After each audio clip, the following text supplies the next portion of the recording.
Back to Cape Town, 25 away from 4 o'clock. Of course, we're following the Springboks around Cape Town. Thousands and thousands of rugby fans heading out to the streets of Cape Town today. Let's go back to Percy Young. Earlier, Percy, hello. You were in Langa. You've made your way to Bonteheuwel now. What does Bonteheuwel look like this afternoon? Are they loving the green and gold?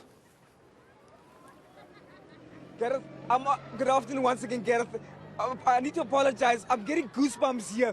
I'm here, like you rightfully mentioned, in Bonteheuwel, a predominantly colored community. And I can tell you, Gareth, I'm going to ask my colleague just to show you the scenes, what's happening currently in Bonteheuwel. The streets are filled with people here. These are Springbok supporters from all walks of life here. They've come from places like Malmesbury. They come from places like Piketberg in the Western Cape. They came from all over the Western Cape here. There are thousands and thousands of people lining up the streets here, and they are all excited to see that Springbok bus passing through this community. Now, Gareth, to put it to you, this is a stronghold for Western Province rugby, for this community, for the city as well. And I'm fortunate to be joined by a councillor, a local councillor in this community. He goes by the name of Councillor Angus McKenzie. He was also part of the parliamentary rugby team that played in France 2 weeks before the Rugby World Cup. Angus McKenzie, it's a privilege chatting to you. Just talk to us about the scenes that we're witnessing here at the moment. I think this is just unbelievable. I said it earlier in the week, there's this huge similarity between what the Springboks has achieved and what this community has achieved.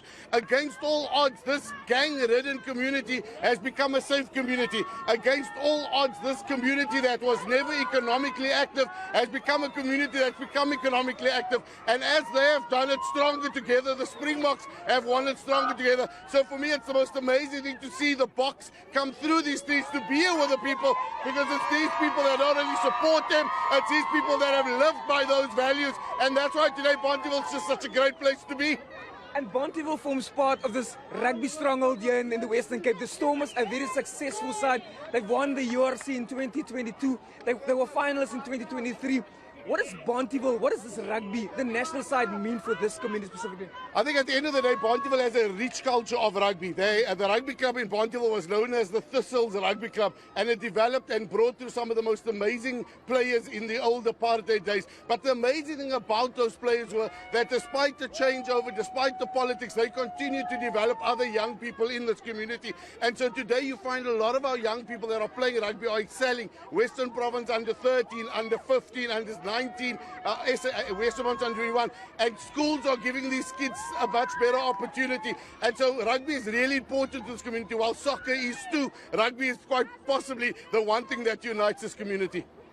Angus, I need to put you on the spot. As part of the officials, as a politician here in this city, in this province, what needs to be done to grow sport, not only rugby, but sport on grassroots levels in this province and in the city? I think it's definitely an holistic approach between... Sorry about that. I think it's definitely an holistic approach that must happen. We have the talent in our communities. We are finding that our talent is losing out when they aren't able to get involved. And so not only do we have the talent, but we need to find the coaches, and the coaches must come from this community. But more than anything, it needs the development, it needs the government, it needs the policymakers to ensure that we're spending more money on the development of our kids, because these kids will choose a rugby ball. These kids will choose a rugby ball over a gun. They will choose a field over drugs if we allow them the space to be, and we allow them the opportunity to do that. Angus, on a much more lighter note, obviously you were part of the parliamentary rugby team that went to France. Just remind us, what position did you play, and how did the South African team fare, the parliamentary team fare there? So I was number one. I'm always number one. You can see I'm number one here. Now I played prop. I was part of that team, the South African parliamentary side. We played against all the other parliaments in the world at the cup. We ended fourth. It was a very tight game with the French, a very dirty game. You know, we brought out our old tricks, but the French were slightly better than us on the day. Angus, always a pleasure chatting to you. Thank you so much for your time. And thank you. Gareth, as you can see, the streets are filled here in Cape Town. Bonteheuwel is bursting out of the rims at the moment. They're waiting for that Springbok bus to drive through this town here. thousands and thousands of people waiting here. They're waiting for Siya Kolisi and that Springbok bus to come through here to celebrate with the 4-time World Cup champions. Gareth?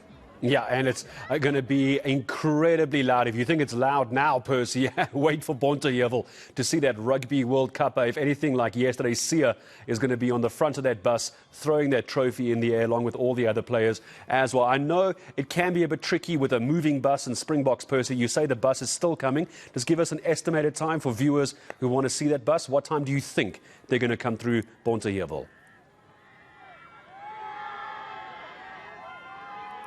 No, it looks like I might have lost Percy on that one. It's very loud, Riaz. What I'll do is I'll send Percy a WhatsApp. I'll give you the details in a couple of minutes. So Bonteheuwel is where the team is at the moment. He's on the back of a bakkie.